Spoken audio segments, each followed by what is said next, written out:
In the shadowed corridors of power, where ambition meets opportunity and weakness invites destruction, two fundamental truths emerge from the mists of human conflict.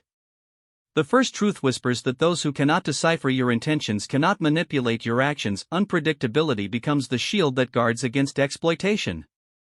The second truth declares with unwavering certainty that the individual who conquers their own frailties stands immune to the assaults of others, for how can external forces topple what has already been fortified from within?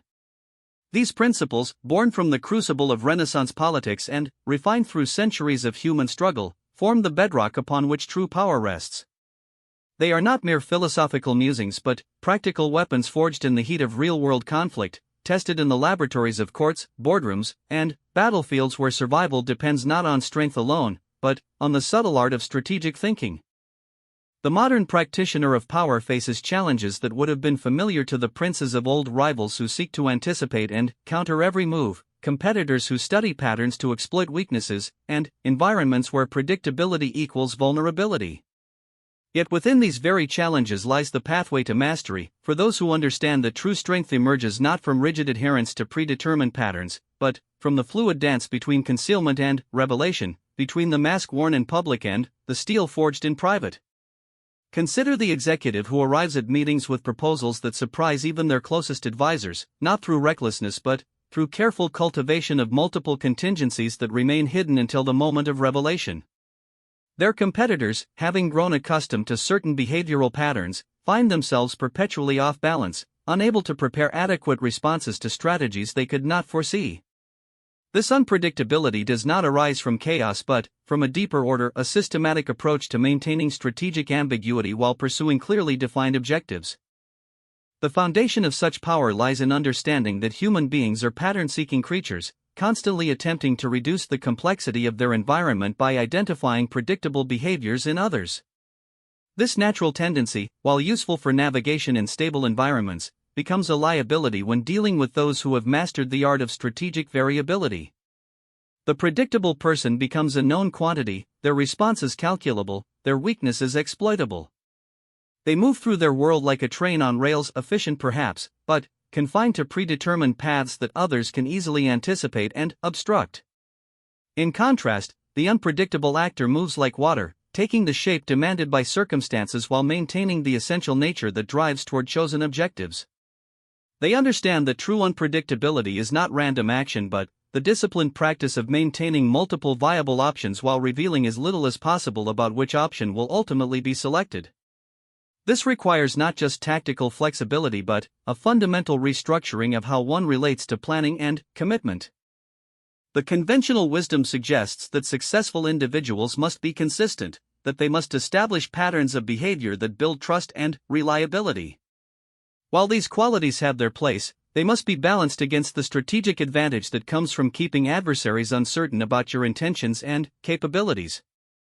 The master of this art learns to be reliably unreliable, consistent in their commitment to objectives but inconsistent in the methods they employ to achieve them. This principle extends beyond mere tactical considerations into the realm of psychological warfare. When others cannot predict your responses, they cannot effectively manipulate your emotions or exploit your reactions. The person who always responds to provocation with anger becomes controllable through provocation. The individual who invariably seeks to please becomes manageable through the strategic withholding of approval.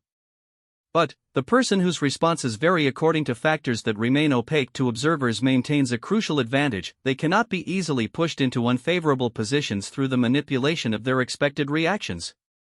The cultivation of unpredictability begins with the recognition that most people operate according to unconscious patterns that have become so ingrained they no longer recognize them as choices. The way they respond to criticism, the methods they use to make decisions, the strategies they employ when faced with conflict, all of these tend to follow predictable scripts that can be studied and exploited by those with sufficient motivation and observation skills. Breaking free from these patterns requires first identifying them through honest self-examination. The individual seeking to become strategically unpredictable must develop an almost anthropological perspective on their own behavior, studying their responses as they would study a foreign culture. What triggers consistently produce what responses? What strategies do they rely on repeatedly? What assumptions do they make about how situations should be handled? Only by mapping these patterns can one begin the work of transcending them.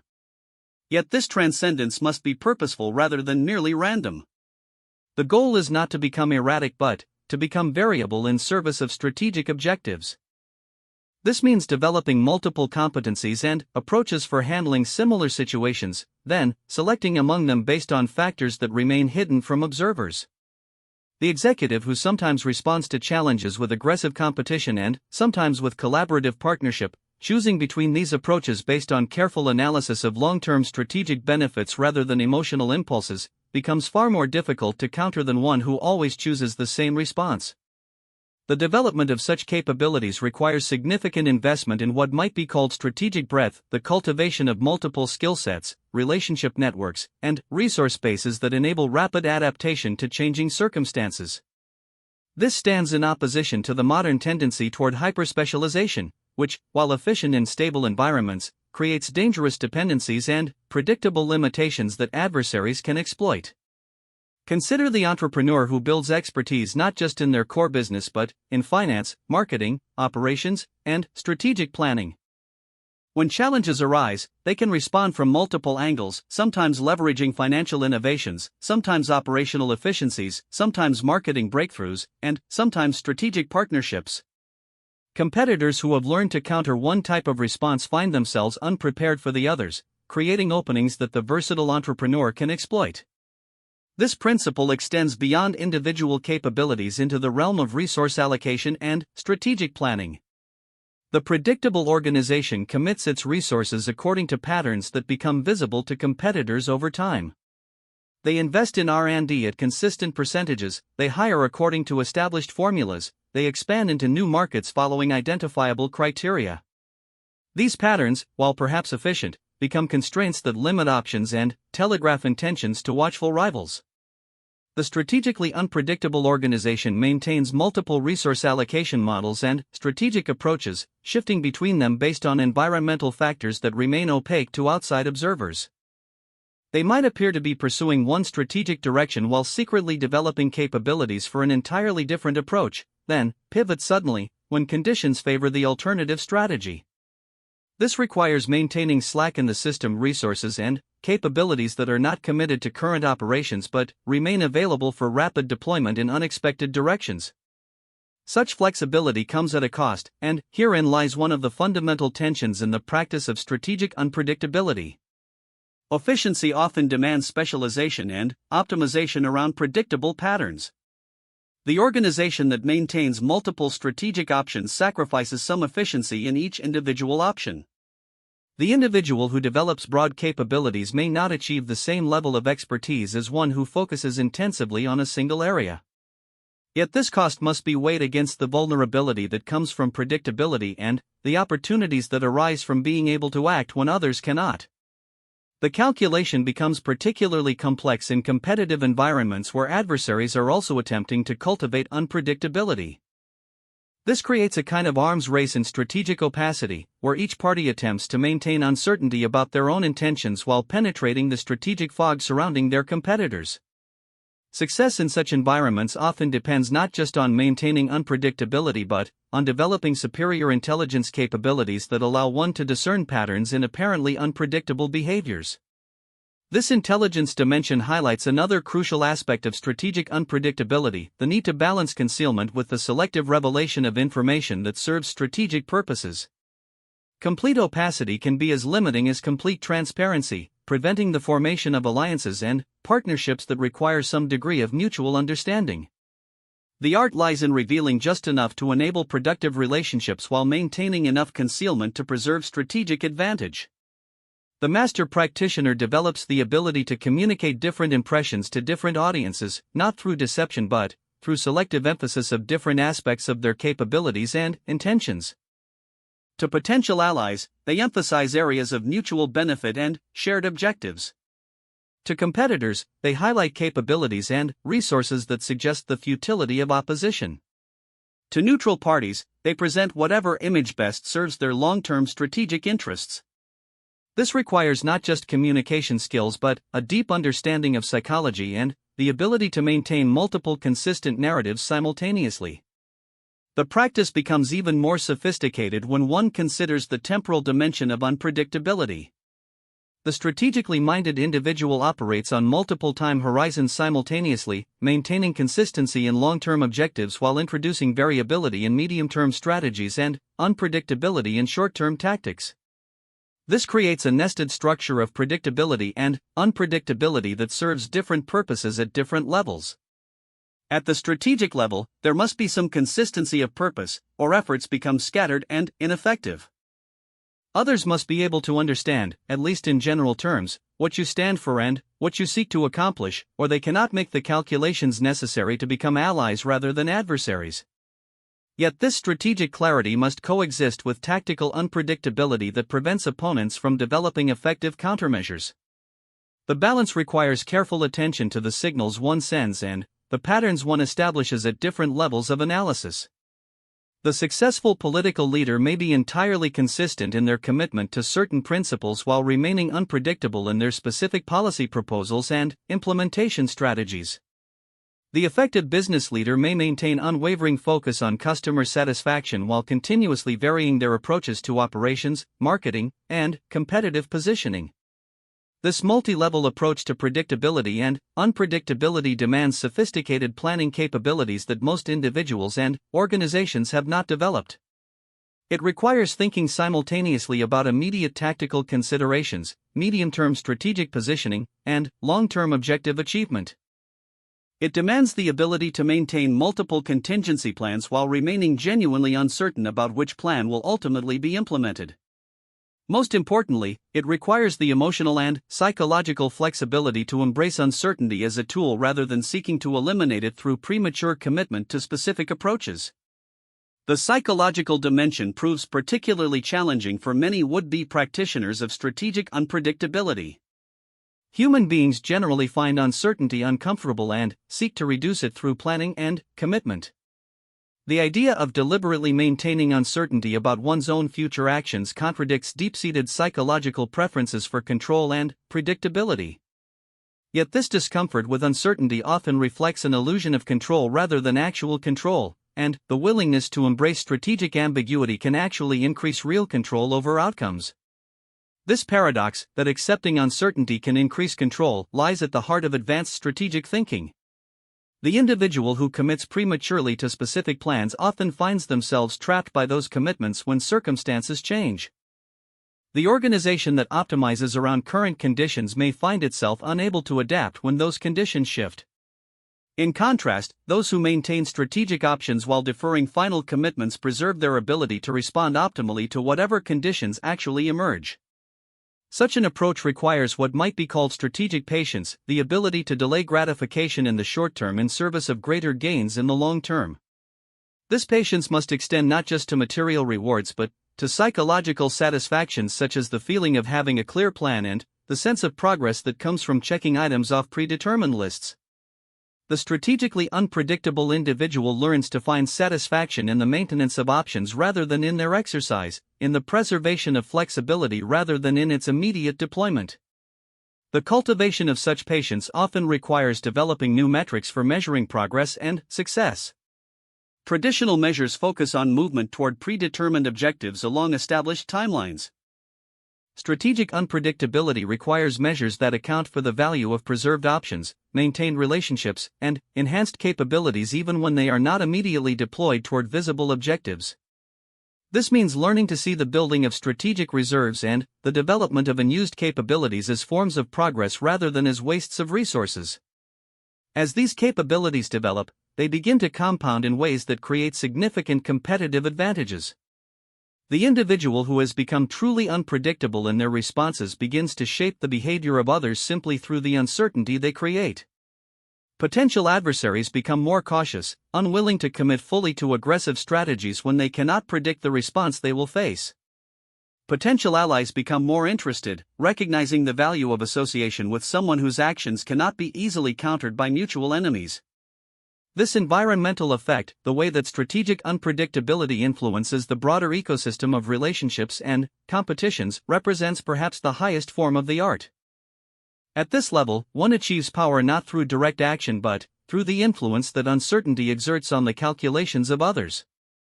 Competitors begin to factor in larger margins of error when planning moves against an unpredictable opponent. They allocate resources to defending against multiple possible responses rather than optimizing against a single expected reaction. This defensive resource allocation reduces their ability to pursue aggressive strategies, effectively neutralizing threats without direct confrontation. The sophisticated practitioner learns to enhance these effects through careful management of their reputation for unpredictability. This means not just being unpredictable but being known for being unpredictable in ways that serve strategic purposes. The business leader who has successfully surprised competitors with unexpected innovations begins to benefit from competitors' reluctance to enter markets where they might face unpredictable responses. The political figure known for tactical flexibility finds that opponents approach them with greater caution and respect. Yet this reputation must be managed carefully to avoid creating an impression of instability or unreliability that could damage beneficial relationships. The key lies in maintaining predictability where trust and reliability matter while preserving unpredictability where strategic advantage is at stake. This often means being extremely consistent in personal integrity and in honoring commitments once made, while remaining unpredictable in the types of commitments one chooses to make and the methods one employs to fulfill them. The mastery of strategic unpredictability ultimately serves as preparation for the even more fundamental challenge of self-mastery.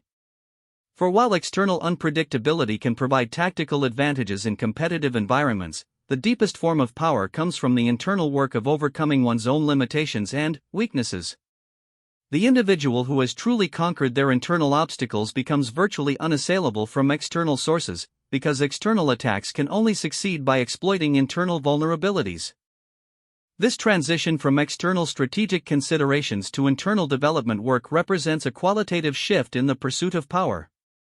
While strategic unpredictability focuses on managing how others perceive and respond to your actions, self-mastery concerns itself with the fundamental transformation of the self in ways that eliminate the very vulnerabilities that external strategies seek to protect. It is the difference between wearing armor and becoming invulnerable, between hiding one's weaknesses and eliminating them entirely. The process begins with the recognition that most human vulnerabilities arise not from external circumstances but from internal reactions to those circumstances. The individual who becomes angry when criticized provides critics with a weapon to use against them. The person who becomes depressed when facing setbacks gives setbacks power over their emotional state and decision-making capacity. The individual who becomes anxious when facing uncertainty allows uncertainty to diminish their effectiveness and cloud their judgment. These reactions, while natural and, in some cases even adaptive in certain contexts, become liabilities when they can be triggered reliably by external actors. They create what amounts to remote control mechanisms that others can use to influence behavior and emotional states. The critic who knows that their target will become angry and defensive can use criticism to provoke poor decisions. The competitor who understands that their rival becomes paralyzed by uncertainty can create uncertainty to gain strategic advantages. The path to eliminating these vulnerabilities requires developing what might be called emotional sovereignty, the ability to choose one's responses to external stimuli rather than being controlled by automatic reactions. This involves not the suppression of emotions but the development of the capacity to experience emotions without being dominated by them. The individual who has achieved this sovereignty can feel anger without being controlled by it, experience fear without being paralyzed by it, and face uncertainty without being destabilized by it. Such development demands rigorous self-examination and the willingness to confront uncomfortable truths about one's own psychological patterns. Most people prefer to focus on changing external circumstances rather than transforming internal responses, but true power requires the courage to undertake the more difficult work of internal change. This means identifying the specific triggers that reliably produce counterproductive reactions and, then, systematically developing alternative response patterns. The process often begins with simple awareness practices, learning to notice when automatic reactions are being triggered before they fully manifest in behavior. This creates a small space of choice where alternative responses become possible. With practice, this space can be expanded until one has genuine choice about how to respond to any given situation. The individual who has developed this capacity becomes exponentially more effective because they can choose responses based on strategic considerations rather than being limited to whatever response their conditioning happens to produce. Consider the negotiator who has overcome the automatic tendency to become defensive when their proposals are criticized. Instead of reacting emotionally to criticism, they can evaluate it objectively to determine whether it contains useful information that should influence their strategy. They can choose to acknowledge valid points while maintaining their negotiating position, or they can choose to appear defensive if that serves some strategic purpose. The key is that the response becomes a choice rather than an automatic reaction. This principle extends to all forms of external pressure and manipulation. The individual who has overcome their need for approval cannot be controlled through the strategic withholding of praise or social acceptance. The person who has transcended their fear of loss cannot be manipulated through threats to take away what they value. Most powerfully, the individual who has developed genuine indifference to conventional measures of success and failure gains enormous freedom to pursue objectives based on their own values and strategic assessments rather than on external validation. This does not mean becoming antisocial or indifferent to others, but rather developing the internal stability that allows for genuine choice about when and how to engage with social dynamics. The person who needs others' approval will inevitably compromise their authentic objectives to maintain that approval. The individual who enjoys others' approval but does not require it for their sense of self-worth can be genuinely generous and collaborative when those approaches serve good purposes, while remaining unmoved by social pressure when it conflicts with important objectives. The development of such internal freedom typically requires systematic work on multiple fronts. Psychological conditioning must be examined and modified. Emotional patterns must be understood and transcended.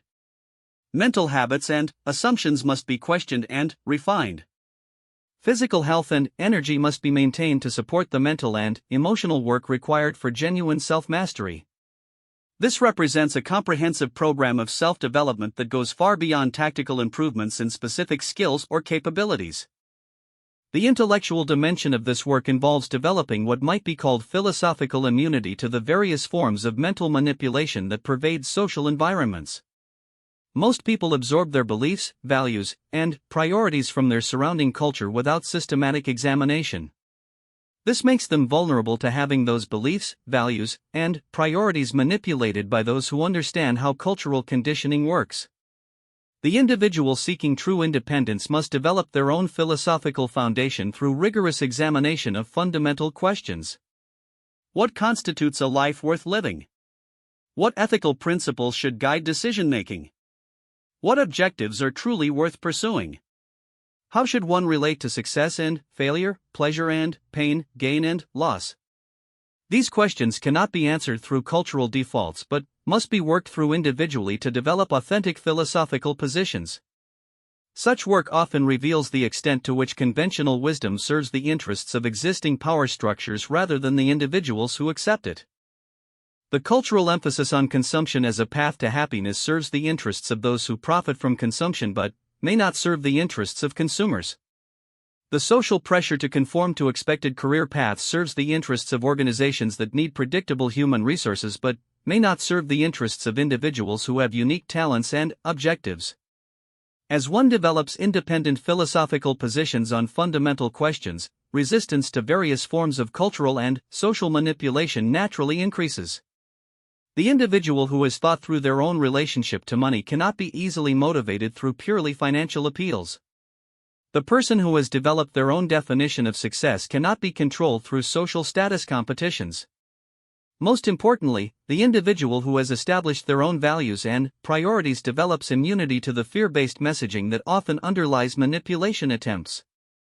This philosophical independence must be balanced with practical intelligence about how to operate effectively in social and economic systems that may not share one's values. The goal is not to become an isolated idealist but to engage with existing systems strategically while maintaining internal independence. This might mean participating in conventional career structures while remaining unattached to conventional measures of career success.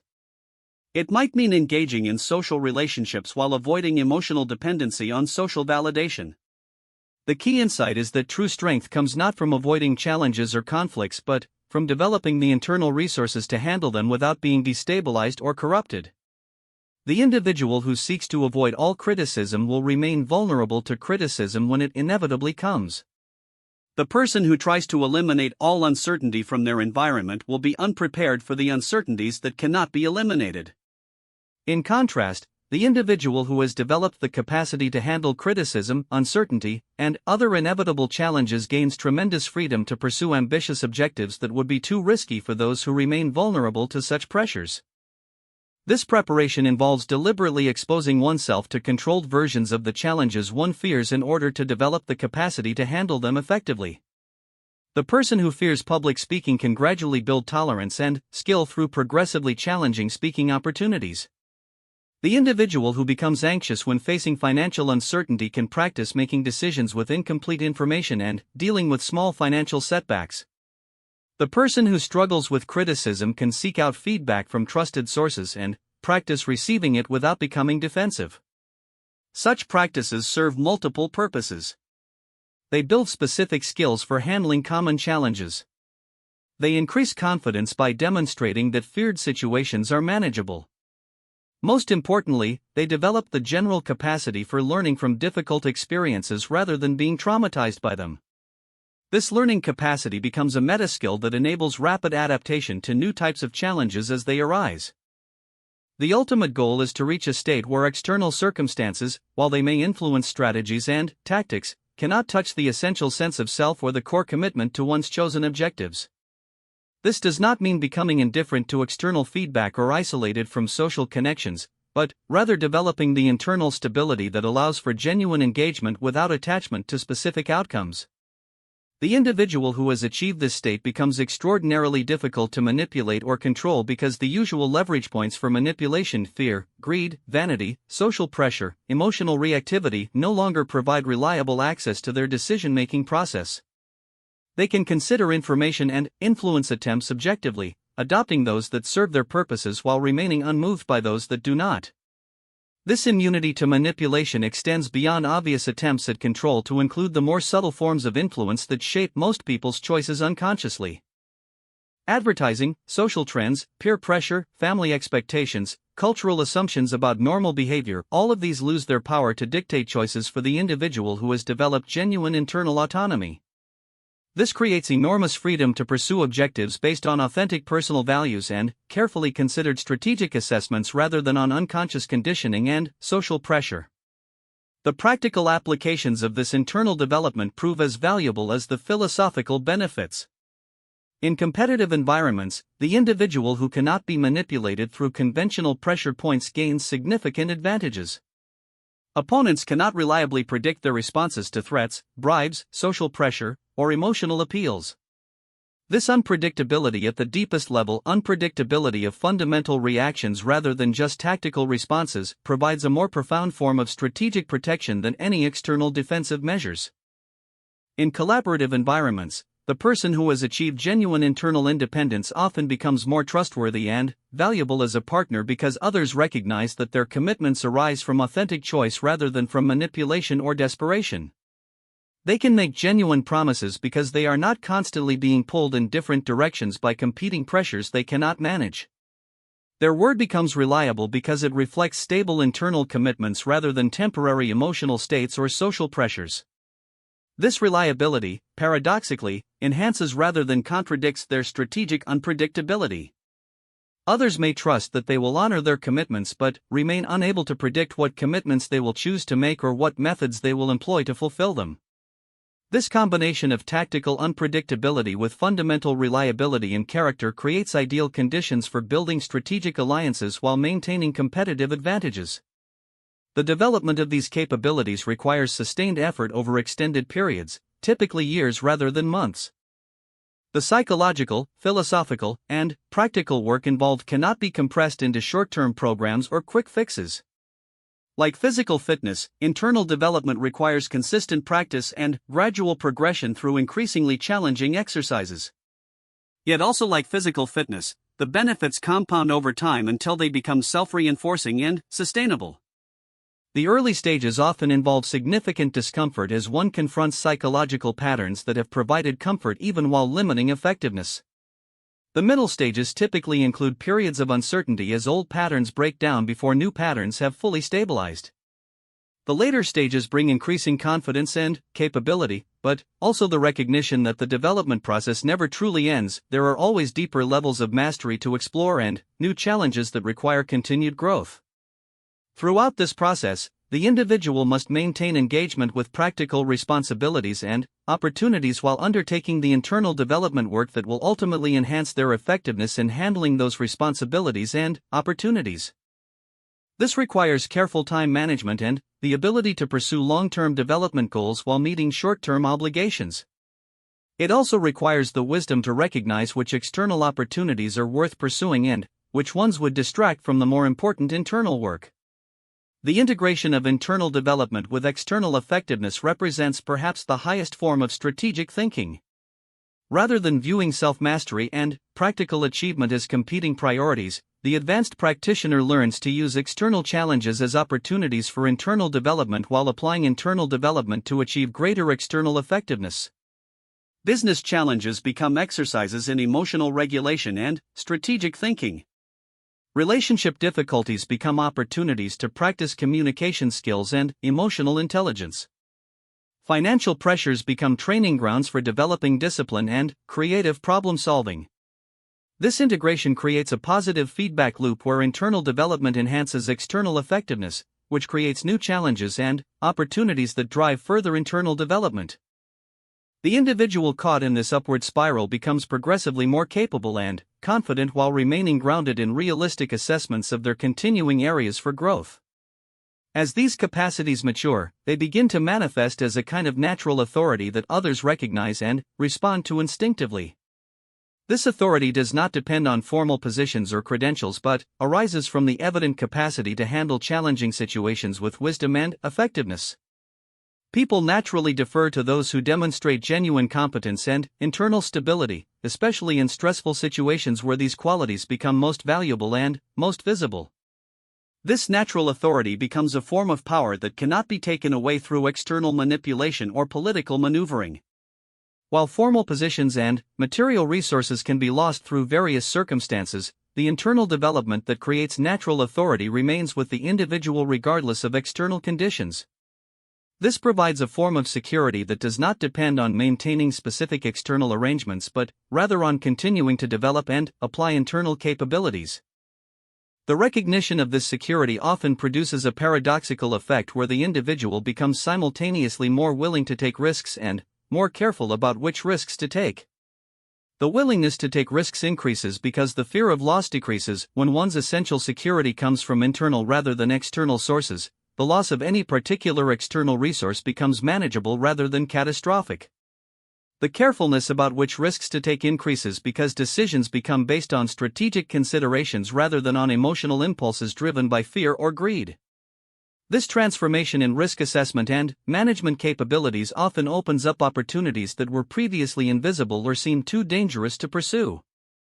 The entrepreneur who has overcome the fear of failure can evaluate business opportunities based on their actual profit potential rather than on emotional comfort levels. The creative individual who has transcended the need for approval can pursue authentic artistic visions rather than trying to please markets or critics. The leader who has developed immunity to criticism can make difficult decisions based on what they believe is right rather than on what is popular. These expanded capabilities often lead to achievements that would have been impossible at earlier stages of development, not because the external opportunities were different but because the internal capacity to recognize and pursue them had been developed.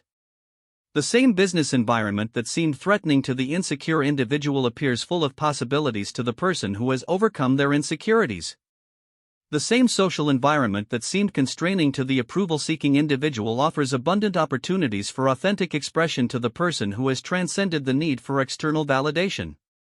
Yet perhaps the most profound transformation occurs in the individual's relationship to power itself. Rather than seeking power as compensation for internal inadequacies or as protection against feared vulnerabilities, the person who has achieved genuine self-mastery finds that power becomes a natural expression of developed capabilities rather than something that must be pursued for its own sake. This shift in motivation often makes the achievement of external power both more likely and less necessary for personal satisfaction. The individual who seeks power to compensate for internal weaknesses typically pursues it in ways that ultimately undermine their effectiveness. Their need for power makes them desperate in ways that others can sense and exploit. Their fear of losing power makes them defensive in ways that limit their strategic options. Their use of power to shore up internal inadequacies often manifests as behaviors that alienate potential allies and create unnecessary enemies. In contrast, the person who has developed internal security and competence often attracts power opportunities naturally because others recognize their capacity to handle responsibility effectively. Their lack of desperate need for power makes them more trustworthy as partners and leaders. Their internal security allows them to share power when strategic considerations favor collaboration, and to exercise power decisively when situations require leadership. This natural relationship to power enables what might be called effortless authority, the ability to influence situations and lead others without the strain and conflict that typically characterizes power struggles. When authority arises naturally from demonstrated competence and character rather than being imposed through position or manipulation, it tends to be accepted readily and exercised effectively. The cultivation of such authority represents the ultimate synthesis of strategic unpredictability and self-mastery. The individual who has achieved both capabilities can adapt their approach to any situation while remaining grounded in stable internal principles. They can surprise opponents with unexpected tactics while building trust with allies through consistent character. They can embrace uncertainty as a strategic tool while maintaining certainty about their fundamental values and objectives. This synthesis creates a form of personal power that is both highly effective and deeply sustainable. It does not depend on maintaining specific external arrangements or relationships, though it enhances the quality of those arrangements and relationships when they exist. It does not require the exhausting effort of maintaining facades or compensating for weaknesses, because it is based on genuine development rather than clever positioning. The individual who has achieved this synthesis becomes, in the truest sense, unconquerable. Not because they avoid all conflicts or challenges, but because they have developed the internal resources to handle whatever challenges arise without being fundamentally destabilized. They may face setbacks, losses, and difficulties like anyone else, but these experiences become opportunities for further learning and development rather than sources of lasting damage. This invulnerability does not manifest as hardness or indifference but rather as a kind of fluid strength that can adapt to any pressure without breaking. Like water, which can flow around obstacles or, when frozen, become strong enough to crack stone, the individual who has mastered these principles develops the capacity to respond to any situation with whatever approach serves their chosen objectives most effectively. The journey towards such mastery is neither quick nor easy, but it is available to anyone willing to undertake the necessary work with sufficient persistence and intelligence. The principles themselves are straightforward, though their application requires careful adaptation to individual circumstances and objectives. The external work of developing strategic unpredictability provides training grounds for the internal work of self-mastery, while the internal development enhances the effectiveness of external strategic initiatives. Most importantly, this development serves not just individual effectiveness but also broader social good. The person who has overcome their own internal conflicts and limitations naturally becomes less likely to project those conflicts onto others through manipulation, exploitation, or violence. The individual who has achieved genuine security becomes more generous and collaborative because their own needs are met through internal resources rather than through taking from others. In this way, the pursuit of personal power through strategic unpredictability and self-mastery ultimately serves the development of more harmonious and productive human relationships and communities. The principles that enable individual effectiveness in competitive environments also enable more sophisticated and beneficial forms of cooperation when applied in collaborative contexts. The mastery of these arts represents perhaps the highest form of practical wisdom, the integration of strategic intelligence with character development in service of objectives that honor both individual fulfillment and social contribution. It is a worthy pursuit for anyone seeking to maximize their positive impact on the world while achieving the deepest forms of personal satisfaction and security. The path forward requires only the courage to begin the work of honest self-examination, the intelligence to develop strategic thinking capabilities, and the persistence to continue the development process through whatever challenges may arise. These qualities, while not common, are available to any individual willing to cultivate them through sustained practice and application. The rewards, both individual and social, justify whatever effort the development requires.